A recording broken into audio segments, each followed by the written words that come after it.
Next point था भाई कि हाइड्रोजन जब बॉन्ड बना था सेम एटम के साथ, यानी कि हाइड्रोजन ने बॉन्ड फॉर्मेशन हाइड्रोजन के साथ की, फ्लोरीन ने बॉन्ड फॉर्मेशन फ्लोरीन के साथ की, क्लोरीन ने बॉन्ड फॉर्मेशन क्लोरीन के साथ की, तो उस केसेस में जो हमें देखने को मिल रहा था वो उनके अंदर जो बॉन्ड फॉर्मेशन था कोवलेंट। बाकी सभी के साथ जो बॉन्ड फॉर्मेशन कैसा होगा, आयनिक होगा। एंड सेम कंडीशन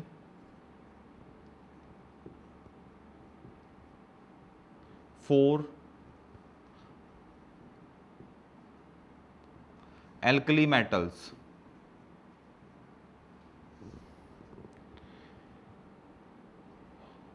सोडियम जब बॉन्ड फॉर्मेशन करेगा फ्लोरीन के साथ, या सोडियम क्लोरीन के साथ करेगा, आयोडीन के साथ करेगा, ब्रोमियम के साथ करेगा, या कोई और आपके पास हुआ रुबिडियम हुआ, सीजियम हुआ, सेम सभी प्रॉपर्टीज़ को फॉलो करेंगे।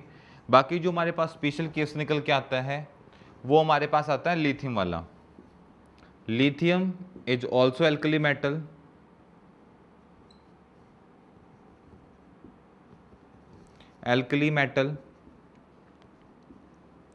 but bond formation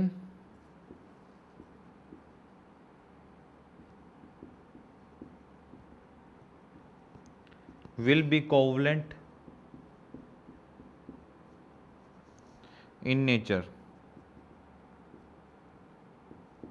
इसका जो बॉन्ड फॉर्मेशन रहेगा वो इनके कंपेयर में क्या रहेगा, अलग रहेगा।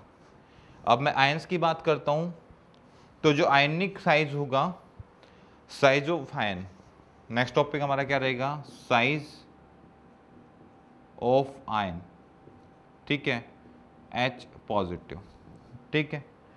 तो हाइड्रोजन का size and the different alkali metal का size that will be similar. Hydrogen atom and other alkali metals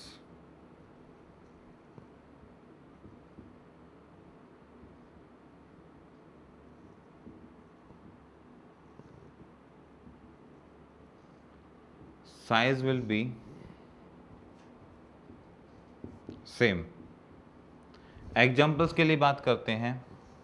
अब मेरे पास हाइड्रोजन एटम है, इसने एक इलेक्ट्रॉन लूज किया, कन्वर्ट हो गया एस पॉजिटिव आयंस के अंदर। फिर मेरे पास लिथियम आएगा, लिथियम भी सेम एक इलेक्ट्रॉन का लूज करेगा, कन्वर्ट हो जाएगा Li पॉजिटिव के अंदर। फिर मेरे पास सोडियम आता है, सोडियम भी एक इलेक्ट्रॉन लूज करेगा, कन्वर्ट हो जाएगा Na पॉजिटिव के अंदर, ठीक है। सभी के अंदर से यहाँ पे लूज हो रही हैं, सभी के सभी क्या कर रहे हैं, only loses 1 electron in outermost cell।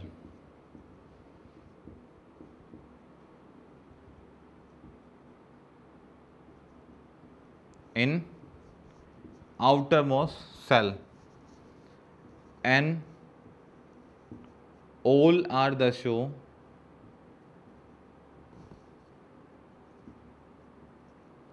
electropositive in nature।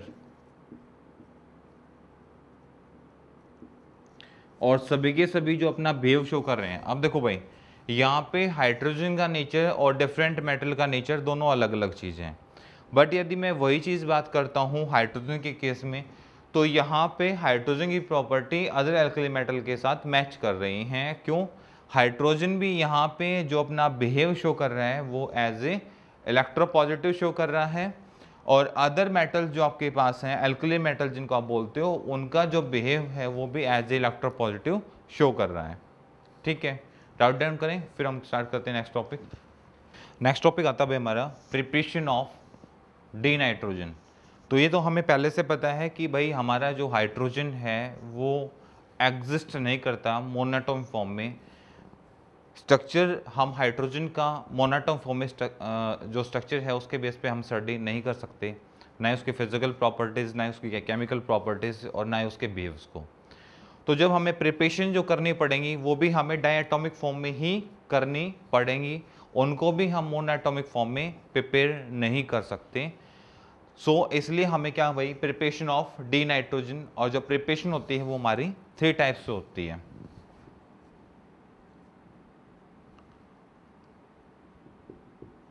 It is prepare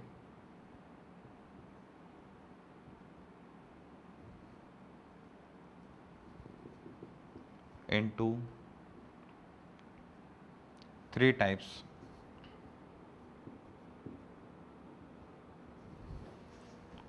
First one, acidic. Second one, cold water यानी कि वाटर के साथ, और थर्ड वन जो हमारा रहेगा वो एल्काइंस के साथ।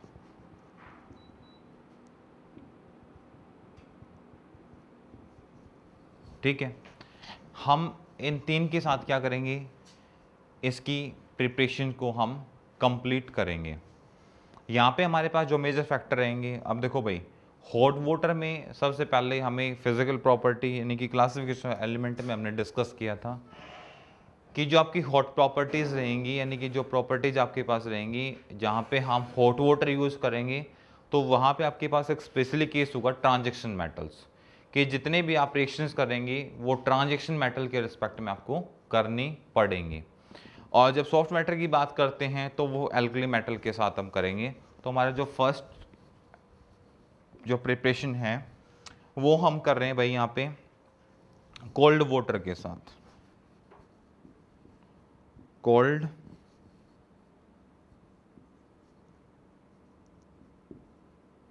वाटर, अब कोल्ड वाटर में क्या आप किसके साथ करते हो, कोल्ड वाटर में आप एल्कली मेटल के साथ करते हो, यानी कि जिसकी रिएक्टिविटी काफ़ी हाई होगी नेचर के अंदर।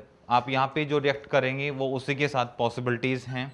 तो यहाँ पे हम रिएक्ट करेंगे किसके साथ, सोडियम के साथ, कि सोडियम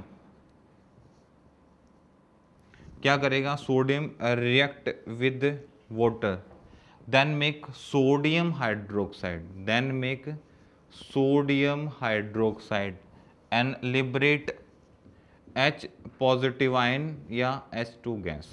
ठीक है, वो आप पे डिपेंड करता है कि आप किस बेस पे, यानी कि नंबर ऑफ मोल्स बढ़ाओगे तो यहाँ से H2 गैस बाहर निकल जाएगी। यदि आप नंबर ऑफ मोल्स कम लेके चलोगे तो वहाँ से आपकी H पॉजिटिव आयंस होंगी, वो यहाँ से क्या कर जाएंगी, लिबरेट कर जाएंगी, यानी कि बाहर निकलनी स्टार्ट हो जाएंगी। दोबारा से कि सोडियम एक एल्कली मेटल है, ठीक है, और रिएक्ट करेगी किसके साथ, वाटर के साथ, तो आपको क्या बनाएगी यहाँ पे, सोडियम हाइड्रोक्साइड। ठीक है, ऑक्साइड नहीं बनेंगे, हाइड्रोक्साइड बनेंगे। और सोडियम हाइड्रोक्साइड नेचर में कैसे होते हैं, बेसिक। ठीक है, और यहाँ से जब क्या करेंगे, रिलीज करेंगे किसको, H पॉजिटिव आयंस को। ठीक है भाई, फिर हम करते हैं इसी रिएक्शन को, यानी कि इसी डी हाइड्रोजन की जो प्रिपरेशन है वो किसके साथ, हॉट वाटर के साथ, हॉट वाटर के साथ। अब यहाँ पे हॉट वाटर के साथ प्रिपरेशन आप किसके साथ करोगे, मैंने आपको पहले बोला था, अब दोबारा से रिवाइज करा रहा हूँ कि यहाँ पे आपके ट्रांजेक्शनल मेटल्स का आपको यूज करना है। दूसरी बात कि ट्रांजेक्शन मेटल्स, हम रिमेंबर पॉइंट याद यूज करेंगे, transaction metals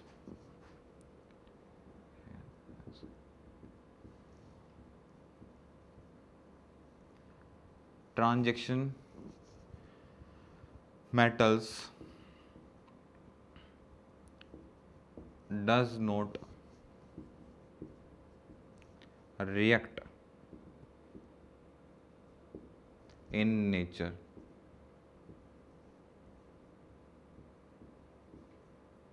and not react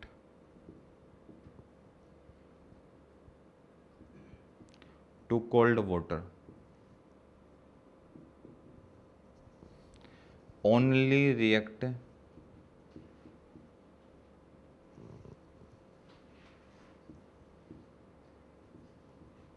to hot water and make oxide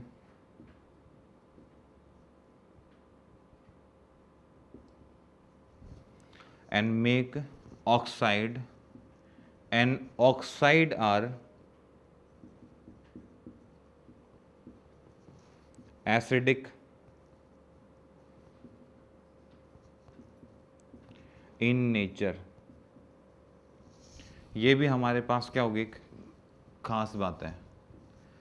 ठीक है भाई, ये हमारे लिए क्या रहेगा, एक रिमेंबर पॉइंट, जिसके अंदर हम क्या डिस्कस करेंगे कि ट्रांजैक्शन मेटल है भाई, वो नेचर में वैसे तो जनरली रिएक्ट करते नहीं हैं। ठीक है, अच्छा उनको पानी में डालोगे तब भी वो रिएक्ट नहीं करेंगी, बट जब आप उनको क्या करते हो, उनको गर्म पानी में डालते हो या उनको गर्म पानी में डाल के उनको हीट गर्म किया जाता है तो वो अपने ऑक्साइड बनाते हैं। और वो ऑक्साइड नेचर में कैसे होते हैं, एसिडिक होते हैं, और ये एसिडिक वाटर देन बैन होते हैं। हम इनको डेली लाइफ एक्टिविटीज़ में हम इनका यूज़ नहीं कर सकते।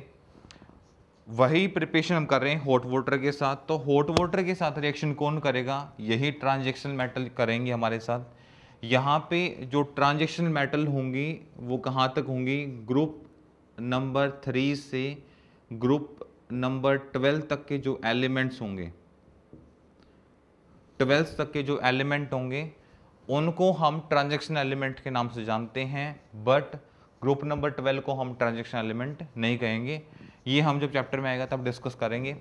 तो यहाँ पे हम रिएक्शन किसके साथ करेंगे, जिंक के साथ। जिंक रिएक्ट करेगा वाटर के साथ, तो यहाँ पे बनाएगा वो जिंक ऑक्साइड।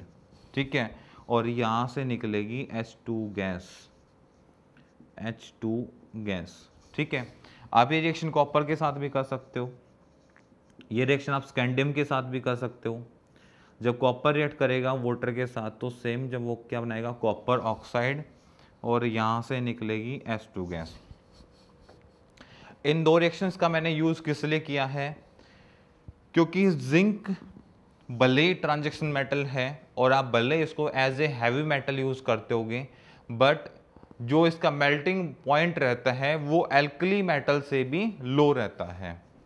ठीक है, सेकंड हमारे पास रिमेंबर पॉइंट क्या रहेगा, zinc is show low melting point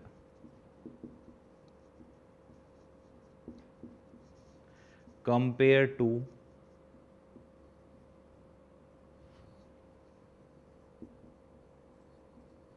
alkali metals।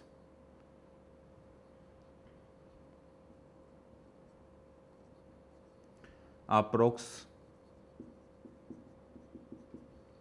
1000 degree Celsius. Alkali metals में आपके पास 3 ही मेटल ऐसे होती हैं, जिंक, कैंडियम और मरकरी। मतलब एक ग्रुप नंबर 12 CdHg, और ये मेटल्स कैसे होती हैं, ये मेटल्स ऐसे होती हैं यानी कि 1000 डिग्री सेल्सियस पे मेल्ट होना स्टार्ट हो जाती हैं। बाकी पूरे ग्रुप में, पूरे ट्रांजैक्शन यानी कि ग्रुप नंबर 3 से और ग्रुप नंबर 12 तक जितने भी आपके पास मेटल होती हैं, सबसे low melting boiling point group number 12 का रहता है। ठीक है, तो जो कोल्ड वाटर में जब आप रिएक्शन करेंगे तो एल्कली मेटल के साथ करेंगे, एल्कली मेटल वाटर के साथ रिएक्ट करके हाइड्रोक्साइड बनाएंगे, और यहाँ से H2 गैस आपके लिबरेट हो जाएगी, बाहर निकल जाएगी, क्योंकि वही हमें चाहिए, क्योंकि हम जो प्रिपरेशन कर रहे हैं वो डे हाइड्रोजन की कर रहे हैं। ठीक है, सेकंड हमने रिएक्शन की यहाँ पे हॉट वाटर के साथ, तो यहाँ पे जिंक जब वाटर के साथ रिएक्ट करेगा तो जिंक ऑक्साइड बनाएगा, और यहाँ से H2 गैस है वो यहाँ से बाहर निकलेगी हाई कंसंट्रेशन के साथ। नेक्स्ट मैंने रिएक्शन की कॉपर के साथ, जब कॉपर वाटर के साथ रिएक्ट करेगा तो क्या बनेगा, कॉपर ऑक्साइड बनाएगा, और H2 गैस यहाँ से क्या हो जाएगी, बाहर निकल जाएगी। हमें जो प्रिपरेशन करनी थी वो इस गैस की करनी थी, मतलब हर रिएक्शंस में हमारी जो प्रिपरेशन है वो कंप्लीट हो रही है। नोट करें, फिर हम क्लास को कंटिन्यू करते हैं।